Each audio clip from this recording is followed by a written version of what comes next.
اچھا چلیے یہ بتائیے گا کہ آپ ہی کی پارٹی کے ایک ایم این اے آفتاب صدیقی صاحب نے یہ کہا کہ جی کہ میں نے خط لکھا حماد اظہر صاحب کو اور یہ شکایت کی کہ گیس مل نہیں رہی ہے، اور حماد اظہر صاحب نے پیغامات کا جواب بھی نہیں دیا. تو یہ پارٹی کے اندر بھی کوئی تقسیم ہے جس کی وجہ سے اثر پڑا بلدیاتی انتخابات پہ؟ بلدیاتی الیکشن ابھی نہیں ہو رہے تھے، اور وہ بھی جو ہوں گے تو دیکھیں گے. یہ تو کے پی میں ہو رہے تھے. جو گیس کا معاملہ ہے اس میں یقیناً مسائل ہیں گیس کے. حماد اظہر صاحب نے بڑی تفصیل سے بار بار پارلیمنٹیرینز کو بھی اور کیبنٹ کو بھی بتایا ہے کہ 9% ہماری گیس ہر سال ڈپلیٹ ہو رہی ہے. اور جب آپ کی اتنی زیادہ گیس ڈپلیٹ ہو رہی ہے تو آپ کو ظاہر ہے کہ ان مسائل کا سامنا کرنا پڑے گا. ہماری اس وقت تقریباً جو 28% آبادی ہے اس کے پاس گیس کی سہولت ہے. 72% آبادی کے پاس تو گیس کی سہولت ہی نہیں ہے. سو یہ جو 28% ہے یہ تمام جو 72% کی جو سبسڈی ہے اس کے اوپر یہ گیس چل رہی ہے. الٹیمیٹلی دیکھیے پاکستان کو اپنا گیس کا سسٹم انفارچونیٹلی پے در پہ حکومتوں نے اس کو ضائع کیا اور اس کو سسٹم کو نہیں بنایا، جس کی وجہ سے مشکلات ہیں. اب اپنی لوکل پالیٹکس کے اوپر جو ہے وہ مجبوریاں ہوتی ہیں. ایم این ایز کو بھی اپنے لوگوں کو دکھانا پڑتا ہے کہ دیکھیں ہم آپ کے رائٹس کے لیے یہاں پہ کھڑے ہیں، ساتھ کھڑے ہیں. ورنہ ان کو بھی پتا ہے، آفتاب صدیقی صاحب بڑے منجے ہوئے آدمی ہیں، ان کو بھی پتا ہے کہ گیس کی سچویشن پورے پاکستان میں کن مشکلات کا شکار ہے. اور ابھی اگر آپ 2014 کی، 2013 کی، 2009 کی ویڈیوز دکھائیں جو پیپلز پارٹی اور پی ایم ایل این کے دور میں گیس کا حال تھا، آج اس سے تو بہت بہتر ہے. جو ان کے دوار میں گیس تو مل ہی نہیں رہی تھی اور بہت ہی برے حالات تھے.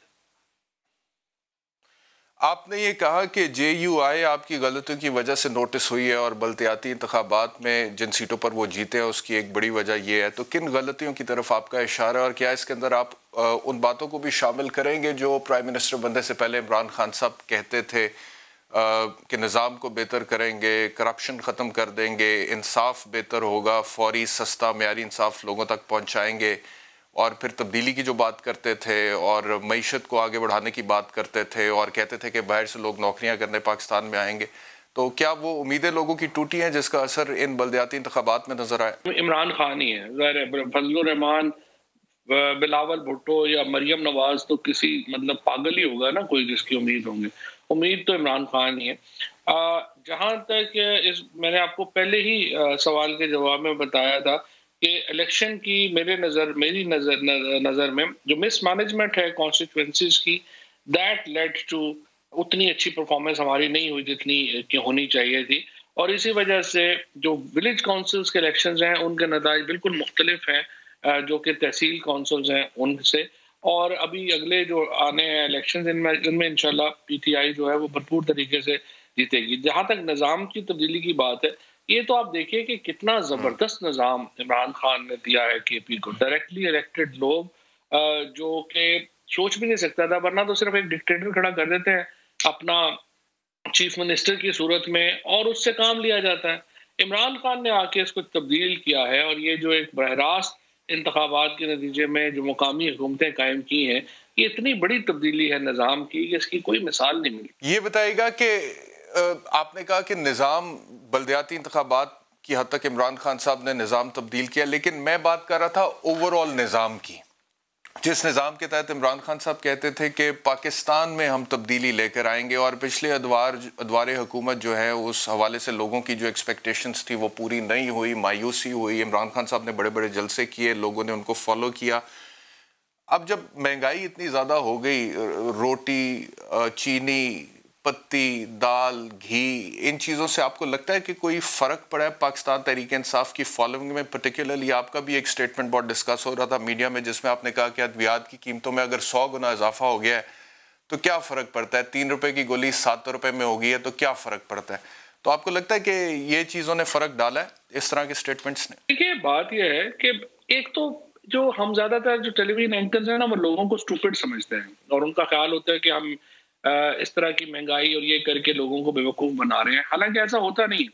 لوگوں کو ایگزیکٹلی پتا ہے کہ اس وقت جو فار ایگزامپل اگر یہ آپ دیکھنا شروع کریں نا مہنگائی، پھر تو 1947 کے بعد سے مہنگائی بہت ہوئی ہے، 1990 کے بعد سے مہنگائی بہت ہوئی ہے، لیکن غربت تو ہمارے ہاں آدھی رہ گئی ہے.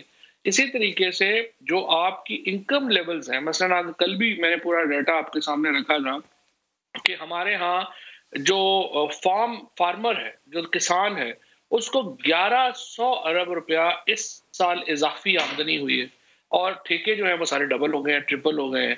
اسی طریقے سے اگر گندم کی قیمت 1200 روپے تھی جب 2018 میں، تو اب گندم کی قیمت اس وقت 1950 روپے ہے، جس کی وجہ سے فارمر کی آمدنی میں بہت اضافہ ہوا، اور 60% لوگ فارمنگ سے وابستہ ہیں۔ اسی طریقے سے ٹیکسٹائل انڈسٹری مکمل بند پڑی ہوئی تھی جب پی ٹی آئی نے اقتدار لیا۔ اب اس وقت جو ہے وہ ہائیسٹ پاکستان کی جو ایکسپورٹس ہیں وہ ٹیکسٹائل انڈسٹری میں ہوئی ہیں۔ جو ہماری کنسٹرکشن انڈسٹری تھی وہ بند پڑی ہوئی تھی جب عمران خان نے ٹیک اوور کیا تھا، آج ہماری کنسٹرکشن انڈسٹری بوم کر رہی ہے۔ اسی طریقے سے جو فارماسیوٹیکلز کی جو آپ بات کرتے ہیں، ہو یہ رہا تھا کہ دوائیوں کی قیمتیں جو ہیں وہ اسی طرح سٹیگننٹ تھی۔ اب 3 روپے کی دوائی جو ہے، اگر آپ اس کو 25 سال اس کی قیمت ہی نہیں بڑھائیں گے تو کیا ہوگا؟ وہ بلیک ہو رہی تھی، مل ہی نہیں رہی تھی۔ آپ نے اس کو ایک جمپ دیا، لیکن آپ کا فوکس صرف 3 روپے والی دوائی پہ کیوں ہے؟ And it is I suppose it is not only about the television anchors, بہت سارے پولیٹیشنز بھی شاید عوام کو اسٹوپڈ سمجھتے ہیں، کیونکہ صرف 3 روپے کی گولی کی بات نہیں ہے نا فواد چوہے صاحب، سن تو لینا، 3 روپے کی گولی کی بات نہیں ہے، مہنگی ادویات بھی تو ہے نا۔ اب 650 کی دوائی اگر 1050 روپے میں بکے گی، صحیح سمجھ تو لینا، اگر 650 کی دوائی اگر 1050 میں مارکیٹ میں ملے گی تو لوگوں کو تو فرق پڑتا ہے۔ اور بھائی احتشام سمجھ کے کومنٹ کرو نا، پہلے سمجھ کرو میں بات کیا کر رہا ہوں، پھر کومنٹ کرنا نا۔ میں یہ کہہ رہا ہوں کہ جو دوائیاں ہیں نا، اس میں جو اس وقت تقریباً 70% میڈیسن جن کی قیمتیں اوپر گئی ہیں، ان کی قیمتیں جو ہیں وہ ایسے ہی گئی ہیں۔ میں آپ کو پوری لسٹ بھی آپ سے شیئر کر دوں گا تاکہ آپ جو ہے لوگوں کو ایجوکیٹ بھی کر سکیں، کیونکہ یہ چیزیں ہیں جو آپ سمجھ سکتے ہیں، کئی لوگوں میں نے اس کے اوپر پروگرامز کیے ہیں۔ جی میں آپ کو میں نے اینٹی بائیوٹکس کی وہ لسٹ بھی شیئر کی ہے، میں نے ڈائبٹیز کی دوائی کی لسٹ بھی شیئر کی ہے، میں نے دیگر ادویات کی لسٹ بھی شیئر کی ہے جن کی قیمت 3 روپے کی بات نہیں، اور 3 روپے کی جو بات ہے نا سر، آپ میری بھی تو بات سن لینا۔ اب 3 روپے کی آپ مجھے بتا دیں کون سی 3 روپے کی گولی کی آپ بات کر رہے ہیں؟ وہ کون سی گولی ہے جو 3 روپے کی آتی ہے، اور وہ کیا مہینے میں ایک ہی دفعہ ایک بندے نے کھانی ہے؟ جو 4 روپے فرق پڑتا ہے تو اسے کوئی خاص فرق نہیں پڑتا۔ وہ کتنی دفعہ کھانی ہے؟ ایک دن میں 2 دفعہ کھانی ہے، 3 دفعہ کھانی ہے؟ ہفتے کے بجٹ میں، مہینے کے بجٹ میں کتنا فرق پڑتا ہے؟ ایک پوری لسٹ دوائی کا نام بتا دیں، 3 روپے کی کون سی دوائی ہے؟ میں آپ کو پوری لسٹ شیئر کر دوں گا، اس سے آپ کو فائدہ یہ ہوگا کہ آپ کو سمجھ آئے گی کہ پاکستان میں کون سی دوائیاں تھیں جو مکمل ناپید تھیں، اور اس کی ری ایڈجسٹمنٹ کے بعد مثلا آپ دیکھیے ریمڈیزوائر ہے۔ ریمڈیزوائر اگر آپ کو یاد ہو 6-8 مہینے پہلے اس کا جو انجیکشن تھا وہ سفارشوں پہ مل رہا تھا، اور آپ کو اتنی زیادہ اس کی قیمت دینی پڑ رہی تھی۔ اب Pakistan is one of the major exporter of ریمڈیزوائر، ہم ایکسپورٹ کر رہے ہیں دنیا کو ریمڈیزوائر۔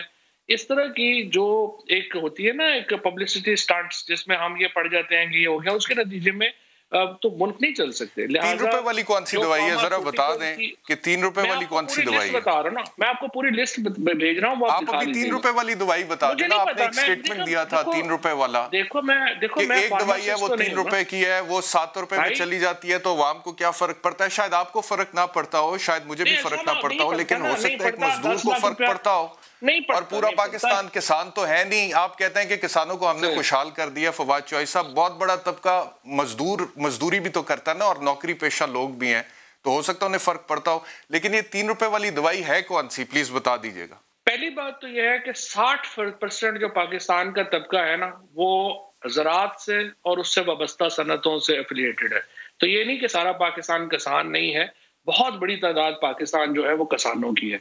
دوسری بات یہ ہے کہ ہاتھ کی قیمت کدھر چلی گئی ہے فواد چوہے صاحب؟ دوسری کہ جو کنسٹرکشن کا جو مزدور ہے، اس کی جو مستری ہے، اس کا جو آپ کا جو دیہڑی دار ہے، تمام کی آمدنیاں 3 گنا بڑھی ہیں، کیونکہ کنسٹرکشن سیکٹر میں 900 ارب روپے کی انویسٹمنٹ آئی ہے۔ اسی طریقے سے اور مہنگائی کتنے گنا بڑھی ہے؟ اور مہنگائی کتنے گنا بڑھی ہے؟ جس تناسب سے مہنگائی بڑھی ہے اس تناسب سے مزدوری دہاڑی تنخواہ نہیں بڑھی ہے لوگوں کی۔ پرابلم تو یہ ہے نہیں، یہ بات درست نہیں ہے نا، آپ کا جو ڈیٹا ہے وہ آپ کو کانٹراڈکٹ کر رہا ہے، کیونکہ ڈیٹا یہ کہہ رہا ہوں، آپ اپنا ڈیٹا بتا دیجئے نا۔ ہاں میں بتا رہا ہوں، اگر بولنے دو گے تو بتاؤں گا نا۔ ہمارا جو ڈیٹا ہے، جو آئی ایم ایف کہہ رہا ہے کہ پاکستان میں اس وقت جو گروتھ ریٹ ہے وہ 5% ہے. اب گروتھ ریٹ کیا ہوتا ہے؟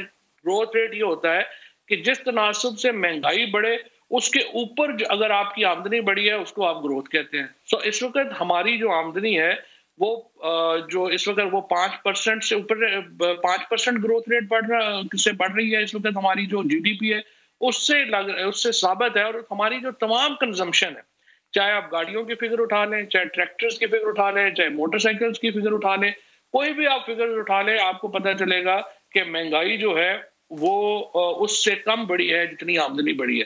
اگر ہم آمدنی کا ذکر کیے بغیر مہنگائی کا ذکر کرتے رہیں گے تو ظاہر ہے ہمیں لگے گا کہ مہنگائی. آپ کی اسیسمنٹ غلط ہے کہ صرف ٹکٹوں کی تقسیم سے آپ کو لگتا ہے کہ بلدیاتی انتخابات کے نتائج یہ آئے ہیں جو کہ آئے ہیں. آپ لوگوں کی پرفارمنس سے لوگوں میں P T I in popular ہو رہی ہے، آپ کو نہیں لگتا ایسا ہے؟ کامنٹ ہے نا، obviously I don't agree with you، ہم نے پہلے ہی بات کر لی. اگر ایسے ہی ہے، اگر آپ کو لگتا ہے کہ کوئی فرق نہیں پڑتا ہے تو اس کا مطلب ہے کہ آپ اپنی پرفارمنس سے مطمئن ہیں، پاکستان تحریک انصاف اپنی پرفارمنس سے مطمئن ہے، تو پھر جے یو آئی کے جیتنے کا گلہ بھی کیوں کر رہے ہیں آپ؟ نہیں، میرا خیال ہے کہ جو ایک اوور آل پرفارمنس ہے پی ٹی آئی کی پچھلے 3 سالوں میں وہ تو بہت اچھی ہے. آپ دیکھیے کہ آپ پاکستان کے اندر انڈسٹری ریوائیول کا تو کوئی بندہ بات ہی نہیں کر رہا تھا. پہلی بار آ کے انڈسٹری ریوائیو ہوئی ہے. ہم ایک پاکستان کو ٹریٹ کر رہے تھے 22 کروڑ کا ملک ہے جس کو ہم دبئی یا سنگاپور سمجھ رہے ہیں، ہر چیز ہم امپورٹ کر رہے تھے. پہلی بار آ کے پرائم منسٹر نے پاکستان میں انڈسٹریل ریوائیول جو ہے وہ کی ہے. پہلی بار آ کر کے پاکستان میں ہم نے یہ سوچا ہے کہ ہم نے چیزیں بنانی ہے. پہلی بار آ کے ایگریکلچر 5 بڑی فصلوں کی جو ہے وہ تیسرا مسلسل سال ہے کہ یہ دوسرا مسلسل سال ہے کہ ہم سپر کراپ لے رہے ہیں. ویٹ جو ہے وہ پاکستان کی ہسٹری کا سب سے بڑی تاریخ میں ہوا. کاٹن اس سال جو ہے وہ اس میں 44% جو ہے وہ اضافہ ہوا. میز پاکستان کی تاریخ کی سب سے بڑی، رائس سب سے بڑی. سو یہ جو پاکستان میں ایگریکلچر کے اوپر کانسنٹریشن آئی، پاکستان میں انڈسٹری کے اوپر کانسنٹریشن آئی. اچھا، بزنسز میں بھی میں آپ کو بتاؤں، پورے پاکستان میں اس وقت 2 لاکھ کے لگ بھگ کمپنیاں ہیں. 1,57,000 کمپنی 2 سالوں میں رجسٹر ہوئی ہے 3 سالوں میں عمران خان کے. تو آپ اندازہ لگا لیں کتنا بڑا ایک ہم نے شفٹ کیا ہے پاکستان کو ایک ایسی اکانومی تھی جس میں کچھ بھی ہم نہیں کر رہے تھے، اور ایک اتنی بڑی. اور پھر پچھلے سال آئی ٹی کی جو ایکسپورٹ تھی وہ 42-43% بڑھی. اس سال ابھی تک 6 مہینوں میں 38% اور بڑھ چکی ہے. تو میرا خیال یہ ہے کہ دیکھنے کا زاویہ ہے. کچھ چیزوں میں ظاہر ہے کہ آپ کہیں گے کہ اچھا نہیں ہوا، لیکن بہت ساری چیزوں میں بہت اچھا ہوا.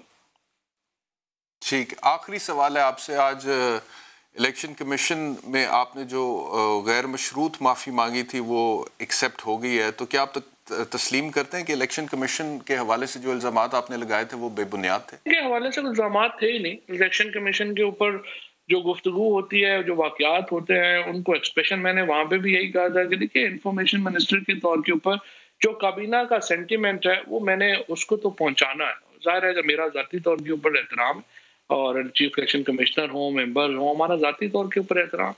بہت شکریہ فواد چوہے صاحب ہمیں جوائن کرنے کے لیے. ایک بریک کا وقت ہو گیا. بریک کے بعد جب واپس آئیں گے تو اگلی سٹوری ہماری ہے اسرائیل کی خفیہ ایجنسی موساد کے سابق سربراہ جو تھے، انٹیلیجنس چیف جو تھے، انہوں نے یہ اعتراف کیا ہے کہ ایرانی جنرل قاسم سلیمانی کی ہلاکت میں اسرائیل کی خفیہ ایجنسی کا ہاتھ ہے. اس پر بات کریں گے بریک کے بعد.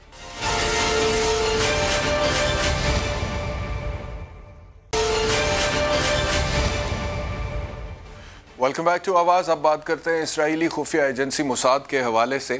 اسرائیل کی اگر میں ایک ملک کی حیثیت سے آپ سے بات کروں تو یہ اس کی جو ٹوٹل پاپولیشن ہے کل آبادی اسرائیل کی، وہ تقریباً 1 کروڑ سے کم ہے. اور اگر اس 1 کروڑ کی آبادی میں اسرائیل کی اوور آل پرفارمنس کو دیکھا جائے تو یو نیم اٹ، ایجوکیشن کو دیکھ لیں، ریسرچ اینڈ ڈیولپمنٹ کو دیکھ لیں، خواتین کے تحفظ کو دیکھ لیں، لائف ایکسپیکٹنسی کو دیکھ لیں، انوویشن یعنی کہ جدیدیت کو دیکھ لیں، خوشحالی کو دیکھ لیں، ملٹری ٹریننگ کو دیکھ لیں، سٹیزنز کی، ہر لحاظ سے اسرائیل ٹاپ نوچ کنٹریز میں آتا ہے. لیکن یہی اسرائیل فلسطین کے ساتھ کیا کر رہا ہے وہ ایک علیحدہ کہانی ہے. یہی اسرائیل کی خفیہ ایجنسی موساد دیگر ممالک کے ساتھ کیا کر رہی ہے وہ ایک علیحدہ کہانی ہے. حال ہی میں فارمر ملٹری انٹیلیجنس چیف جو ہے اسرائیل کے، انہوں نے یہ اعتراف کیا ہے کہ ایرانی جنرل قاسم سلیمانی کی ہلاکت میں اسرائیل کا ہاتھ تھا. اور یہ امریکی ڈرون حملے کے ذریعے ہلاکت ہوئی تھی، جس کی تمام تر تفصیلات اور انٹیلیجنس جو ہے وہ اسرائیل کی خفیہ ایجنسی موساد نے پرووائڈ کی تھی۔ اسی طرح کچھ عرصہ پہلے ایرانی سائنسدان محسن فخری زادہ، ان کو جس طرح سے ہلاک کیا گیا وہ بھی اپنی مثال آپ ہے۔ ایک سیٹلائٹ سے منسلک سنائپر گن جو ہے وہ ایک ٹرک میں نصب کی گئی اور اس ٹرک کو اس راستے میں کھڑا کیا گیا جہاں سے محسن فخری زادہ نے گزرنا تھا، اور جب محسن فخری زادہ کی گاڑی وہاں سے گزر رہی تھی تو پھر اس سنائپر گن کے ذریعے جو سیٹلائٹ سے منسلک تھی پریسیجن کے ساتھ محسن فخری زادہ کو نشانہ بنایا گیا۔ ان کی اہلیہ اسی گاڑی میں سوار تھی لیکن وہ محفوظ رہی۔ اسی طرح کچھ عرصے پہلے ایک میزائل تیار کرنے والے ایرانی جنرل کو اس کی ٹیم کے 16 ارکان سمیت اسرائیلی خفیہ ایجنسی موساد کے ایجنٹس نے ہلاک کیا۔ پھر 2007 میں 5 ایرانی ایٹمی سائنسدانوں کو قتل کیا گیا۔ اسی طرح 2010 سے 2012 تک 4 جوہری سائنسدانوں کا قتل کیا۔ جنوری 2010 میں حماس کے کمانڈر کا دبئی میں قتل ہوا اور موساد نے قاتلوں کی 11 رکنی ٹیم بھیجی، اور حیرت انگیز بات یہ ہے کہ یہ جو ٹیم وہاں پر گئی تھی یہ یورپی ممالک کے جعلی پاسپورٹوں پر دبئی گئی اور وہاں جا کے ہوٹل میں جا کے انہوں نے کارروائی کی، اور اس کارروائی کے نتیجے میں حماس کے کمانڈر کو قتل کیا گیا۔ تو یہ جو اسرائیل کا رول ہے جس کا اثر خطے میں بھی آ رہا ہے، ایران پر بھی آ رہا ہے، دیگر ممالک پر بھی آ رہا ہے، اس کے حوالے سے بات کرنے کے لیے ہمیں جوائن کیا نعیم خودی صاحب نے، ریٹائرڈ جنرل ہیں۔ آپ کا بہت شکریہ سر ہمیں جوائن کرنے کے لیے۔ مجھے سب سے پہلے یہ بتائیے گا کہ یہ جو کیپبلٹی ہے موساد کی، جن واقعات کا ذکر میں نے کیا، جنرل قاسم سلیمانی کی ہلاکت، اسی طرح ایرانی سائنسدان محسن فخری زادہ کی ہلاکت، اسی طرح دیگر ایرانی جوہری سائنسدانوں کی ہلاکت، کس حد تک جو ہے یہ تشویشناک بات ہے خطے کے لیے؟ جی دیکھیں، پوری دنیا کے لیے تشویشناک ہے، یہ صرف ایک خطے کے لیے نہیں ہے۔ اور یہ تو آپ نئی باتیں سارا ذکر کر رہے ہیں۔ اس سے پہلے یہ جس کو کوئی اگر بھاگ جاتا تھا اسرائیل سے یا کوئی ان کو چاہیے ہوتا تھا تو بکسوں میں بند کر کے جہاز پہ لے آتے تھے۔ اینٹبے ایئرپورٹ پہ انہوں نے اپنے لوگوں کو ریسکیو کیا تھا، باقاعدہ ایک ریسکیو آپریشن ہوا تھا۔ تو یہ بہت ان کی ہسٹری ہے اس لحاظ سے، اور ایک طریقے سے وہ ٹھیک ہے، بے شک ہم ان کو پسند نہیں کرتے، آپ کو اپریشیٹ کرنا پڑے گا ان کی پلاننگ ایبلٹی، ان کی جرت۔ اور پھر آپ نے دیکھا کہ کھلے عام جیسے عراق کے وہ انہوں نے تباہ کیے ایٹمی تنصیبات، اور آج کل بتا رہے ہیں کہ ایران کو بھی ہم کریں گے، اور بھی جگہوں پہ وہ ٹرائی کرتے رہے۔ آپ کو پتا ہوگا، اب تک تو ہمارے ناظرین جانتے ہیں کہ پاکستان پر حملے کی ایک کوشش تھی جو ناکام ہو گئی تھی اللہ کے فضل و کرم سے۔ تو اصل میں ان کو جو ایڈوانٹیج ہے وہ یہ ہے کہ جو کٹنگ ایج ٹیکنالوجیز ہیں امریکن، وہ سب کی سب ان کو اویلیبل ہیں۔ امریکن انٹیلیجنس ان کو پوری کی پوری اویلیبل ہے، اور جتنی انفارمیشن شیئرنگ ہے وہ ساری امریکہ کے ساتھ ہے۔ تو آپ یوں سمجھیں کہ امریکہ کا دنیا میں جو سب سے کلوزسٹ حلیف ہے، الائے ہے، وہ اسرائیل ہے۔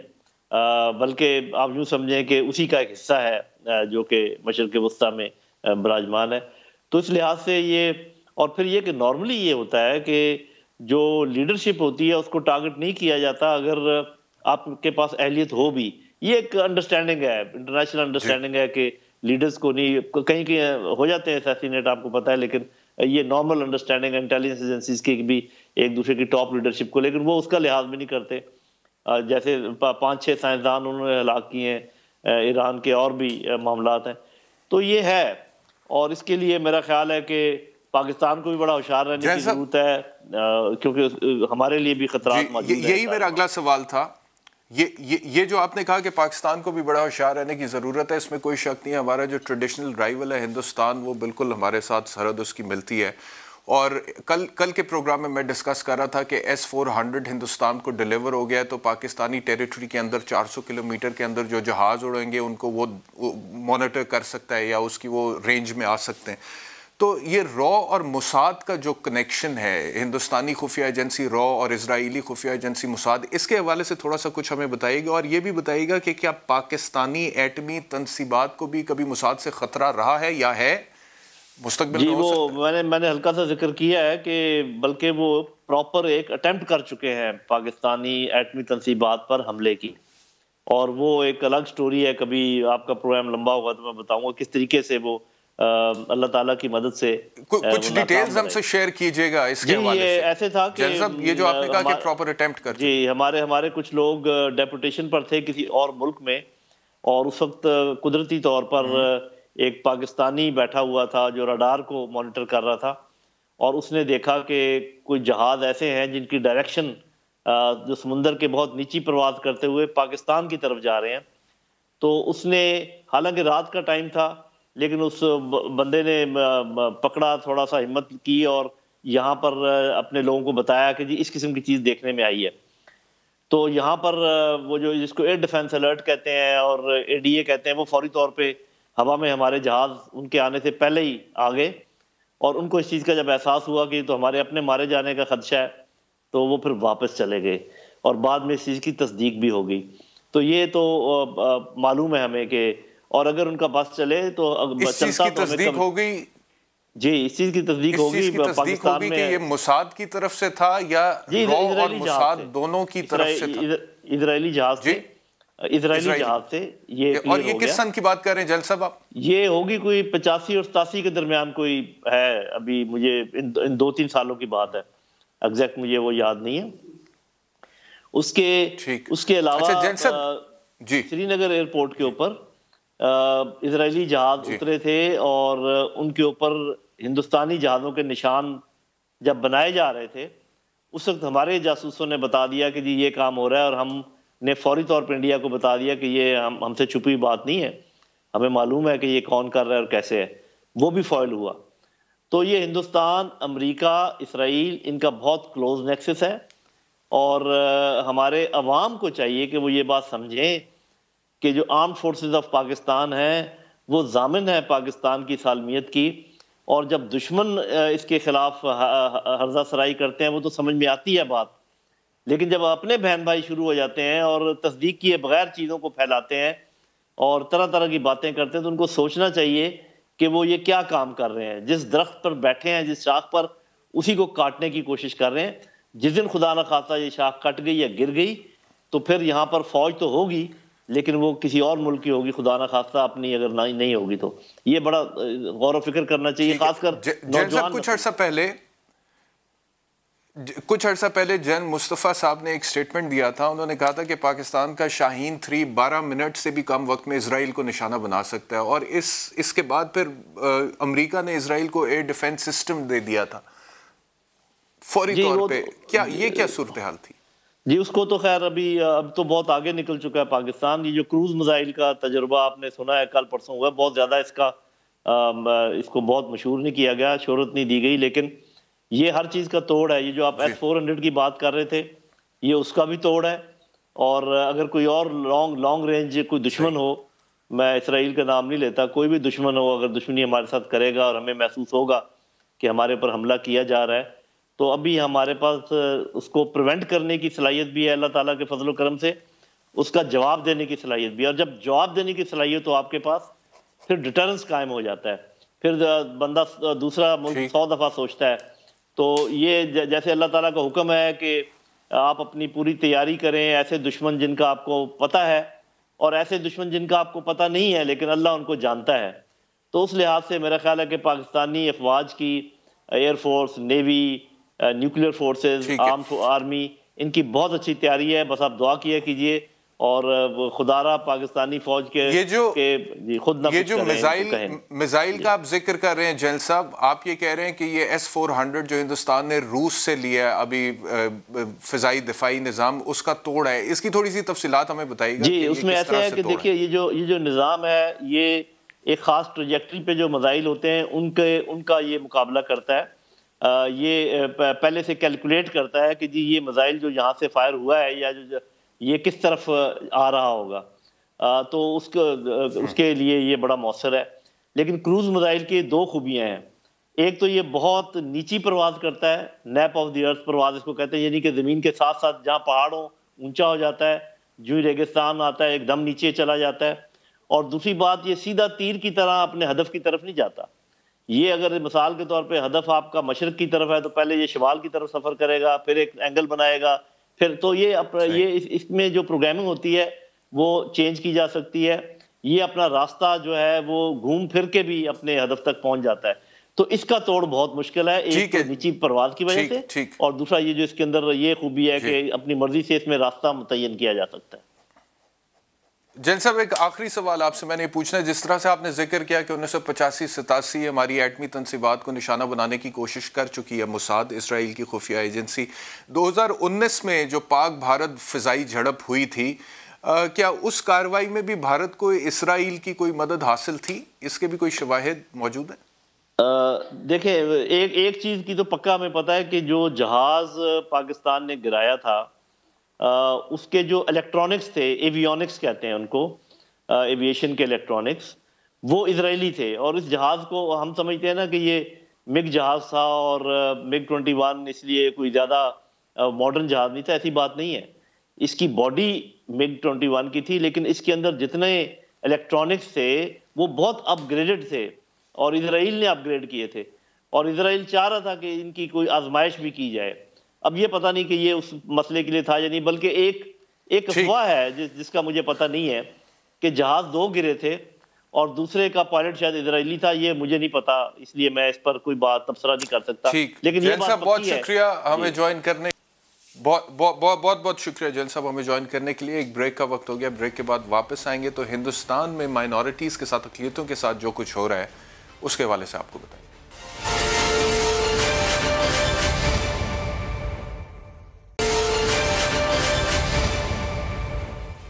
ویلکم بیک ٹو آواز. بات کرتے ہیں نریندر مودی کے ہندوستان کی جو مذہبی اقلیتوں کے لیے ایک جہنم بن چکا ہے اور مذہبی گھٹن وہاں پر بڑھتی جا رہی ہے. جب وہ سی ایم تھے تو تب بھی آپ کو پتہ ہے کہ گجرات میں جو معاملات ہوئے تھے، اس کے بعد انٹرنیشنل میڈیا نے ریفر کیا تھا مودی کو as the Butcher of Gujarat, کیونکہ ہزاروں مسلمانوں کا خون بہایا گیا تھا اور خواتین کی عصمت دری کی گئی تھی. ابھی بھی حالات کی اچھی نہیں. اور ایک اور چیز میں آپ سے اگر شیئر کروں کہ مودی کا جو پہلا دور حکومت تھا اس میں مذہبی فسادات میں 28% اضافہ ہوئے. جسٹ امیجن کہ مودی کا پہلے دور حکومت آتا ہے اور 28% اضافہ ہو جاتا ہے. ایک اور مثال آپ کو دیتے ہیں. ریاست اتراکھنڈ شہر ہردوار، مسلمانوں اور مسیح برادری کو دھمکی دی گئی باقاعدہ کہ اگر عید یا کرسمس منائی تو عبرت کا نشان بنا.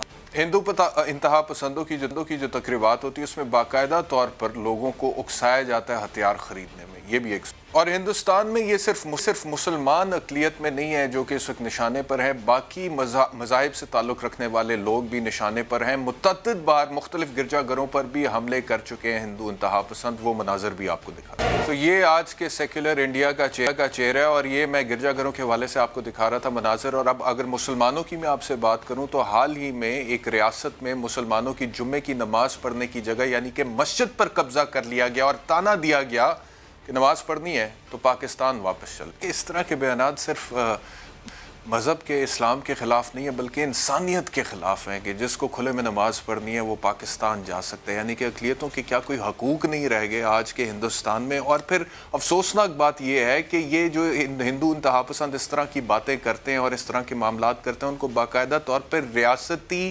سرپرستی حاصل ہوتی ہے. ہریانہ کے وزیر اعلیٰ نے اس چیز کو انڈورس کیا اور درست قرار دیا.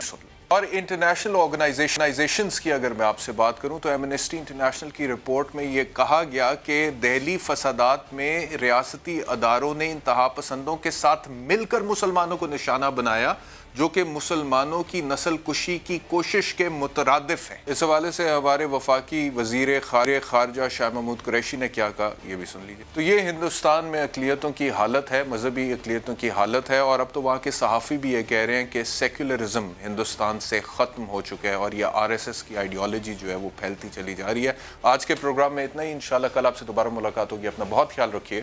اللہ حافظ.